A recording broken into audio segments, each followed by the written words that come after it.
గతంలో మేము చదువుకున్న రోజుల్లో మదర్ తెరీసా గారు పొద్దున్నే లేచి వీధిగా వెళ్ళి అక్కడ ఉన్నటువంటి పరిస్థితుల్ని కుష్టివేద వాళ్ళని అలా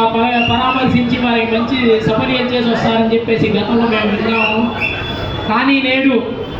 అటువంటి పరిస్థితులు లేకపోయినప్పటికీ అభినవ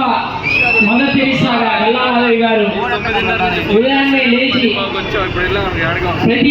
ప్రతి పరిసర ప్రాంతాలు, అపరిశుభ్రంగా ఉన్న ప్రాంతాలు, మురికి వాళ్ళని సందర్శించి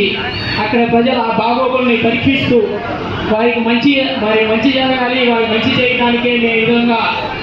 అందరి రాజకీయ నాయకుల్లాగా, అందరి ఎమ్మెల్యేలాగా ప్రజాప్రతినిధిగా భావించకుండా ప్రజాసేవకురాలిగా నేను మీకున్నాను, నిత్యం మీ తోడుంటానని చెప్పేసి ఆవిడ చెప్పేటువంటి తీరు భరోసాను చూస్తూ మాలో ప్రతిరోజు ఒక నూతనంగా మేము మేడం గారు మా కోసం ఇంత చేస్తున్నారు, మేడం గారికి మనం కొంతైనా చేయాలి, కొంతైనా చేయాలి, మేడం గారి పేరు ఇంకా కీర్తి ప్రతిష్ట ఇంకా ఇరువైపు చేయాలని చెప్పేసి మేము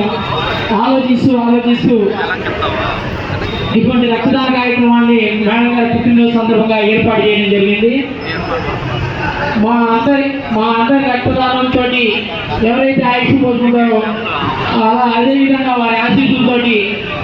మా అక్క ఎల్లామాధవి గారు దీర్ఘాయుష్మాంతురాలు కావాలని చెప్పేసి మనస్ఫూర్తిగా